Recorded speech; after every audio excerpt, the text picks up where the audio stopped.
Have you ever encountered a situation where your feline friend has climbed a tree but cannot get down by himself? Or have you ever found a possum stuck in your chimney? What if there was a horse in your pool?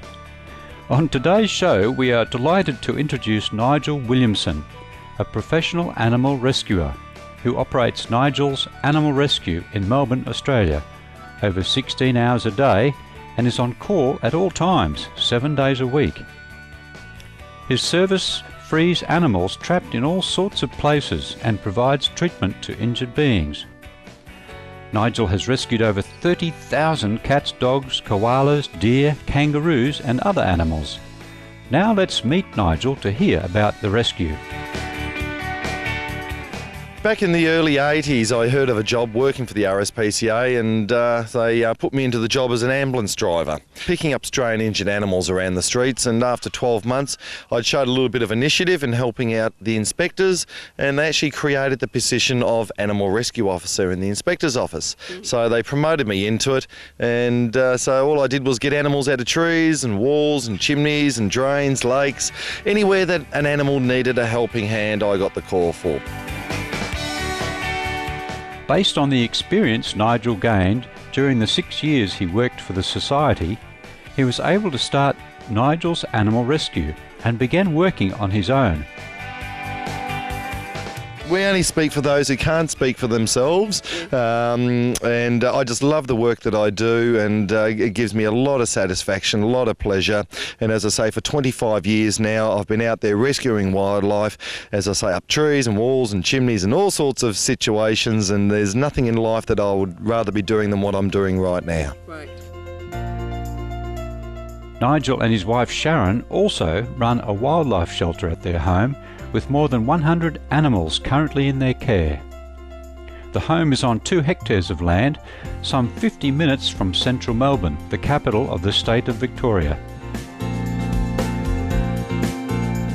We found this magnificent property in Devon Meadows, and since we've been down here, we've built the dam out the side here, lots of cages and enclosures around the property. Whenever a new animal comes in, up goes a new enclosure, so it's worked out really well. We've got the 2 alpacas over the front paddock here, we've got 20 odd ducks over the side, we've got possums, sugar gliders, tawny frogmouths, red-tailed cockatoos, major Mitchells and gangs. We've got 45 other sulphur-crested cockatoos, galahs, corellas, we've got the 2 dogs, we've got guinea pigs, we've got the 6-foot-long lace monitor, lurch, 4 cats, and animals are dropped off to us almost daily by the members of the public. Then we, as I say, we look after them, we raise them. In February 2009, Southern Australia, including the state of Victoria, experienced some of the most severe wildfires in the region's history. Nigel was actively involved in saving animals trapped or injured by the fires. Since then, he has remained steadfast in his efforts on behalf of our animal friends affected by other fires as well. We spent several nights down there searching for the ringtails and the brushtails, the Endeavour Hills fires at Churchill Park. We dealt with the kangaroos up there with those ones.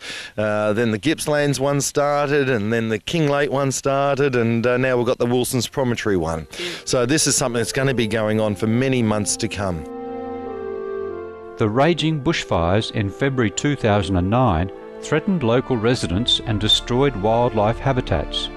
Nigel describes the affected animals he typically encountered during this time. Oh, many different animals. Obviously koalas are the main ones, but we were dealing with kangaroos, wallabies, wombats. We rescued 4 greater gliders, sugar gliders. We rescued a couple of deer, a peacock, ducks. We dealt with cattle, goats.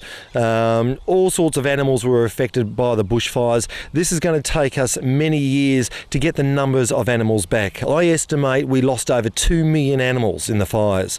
The animals that we did get out, they had burns on their paws and singeing of their fur and smoke inhalation. My phone was ringing 30 calls an hour just on ringtail possums. They were all suffering from heat stress. One of our wildlife shelters, she received 320 ringtail possums in a 4-day period, all suffering from heat stress. A large number of the animals who survived the fires did so by staying high in trees. Nigel's primary role in those cases was to help get the animals down, so that rehabilitation centres and wildlife shelters could nurture them back to good health. I get a phone call and down I go, climb the trees. It takes me all day to do it all, and we get them all down to the ground, and then they're all cared for. And we found that every koala that I've got down so far has burns, and the burns are on their heads, on their feet, front and back legs, because after the fires, if they haven't been burnt, they've come down to the ground to change trees, and they've walked across the top of the hot coals and the hot fire area. When we return, Nigel will share with us how he manages to bring the koalas down from the trees to safety. Please keep your dial tuned to Supreme Master Television.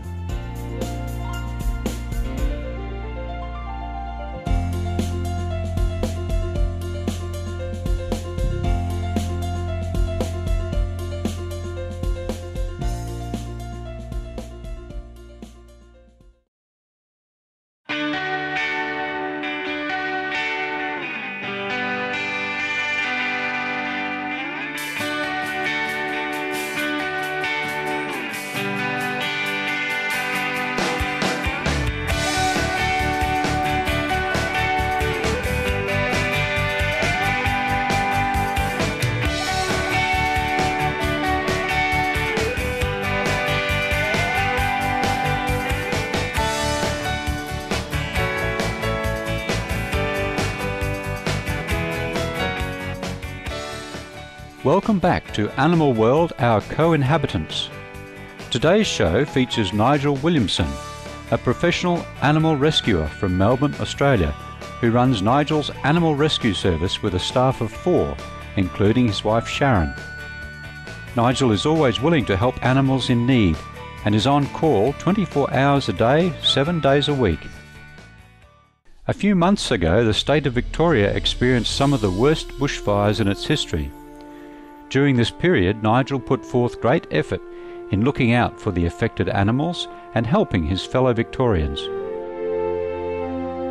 You've actually received quite a bit of equipment here, which has been donated, which you then sent out to other rescue people. Yes, there was all sorts of appeals that had been started in the early days, and the local police up at the Oakley police station, they heard about us, and they had all these donated goods of food, clothing, blankets, towels, collars, leads, up to about 25 tonne. So they delivered that to us, and we've been out then distributing it around to all the affected people in the bushfire areas. And I believe a lot of medical equipment as well, which was needed. Yes, that was very, very important to get that out to the shelters that were caring for the animals as they were coming in. So we were supplying a lot of the shelters with a lot of the medical supplies. I got involved with all the wildlife rescue groups where they needed my services to climb the trees to bring the koalas down. So my primary role was to get the burnt koalas that had smoke inhalation, burnt paws, singed fur, to get them down to the ground so they could be treated by the wildlife carers. Getting koala bears to come down from trees takes skill. They normally climb the tree and run away from me, but we have techniques where I don't actually physically touch the koalas at all. We have poles and flag sticks that I can manoeuvre the koala and get to move around the tree into the different areas that I need. So as I say, I don't even get to touch them. We do it all very slowly, and we try to stress them out as least as possible, and so they come down quite easily. You'll be surprised how quickly that I can get them down.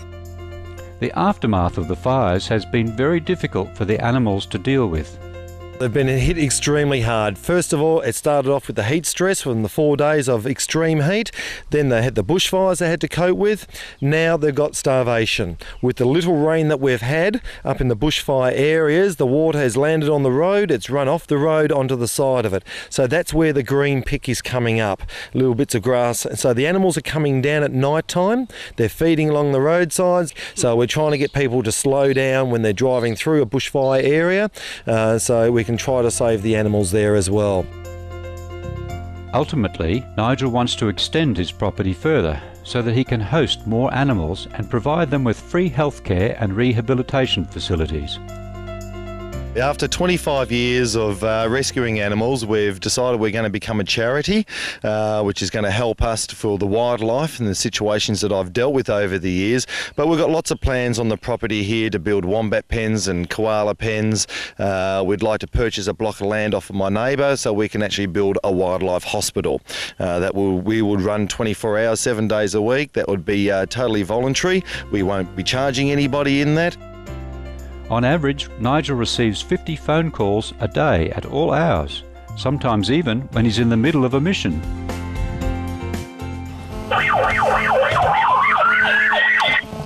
Animal Rescue, Nigel speaking. You've got a possum down your chimney. And what suburb are you in? I can be down there in about 10 minutes. Okay. No worries, we'll see you soon. Terrific. See you then. Bye.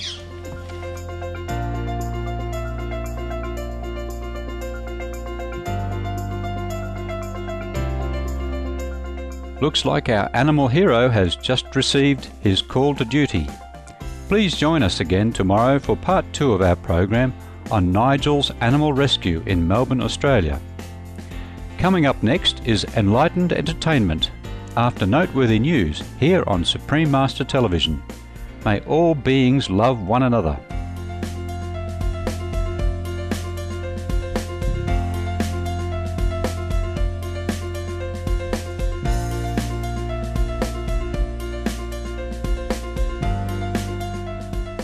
For more details, please visit www.suprememastertv.com/AW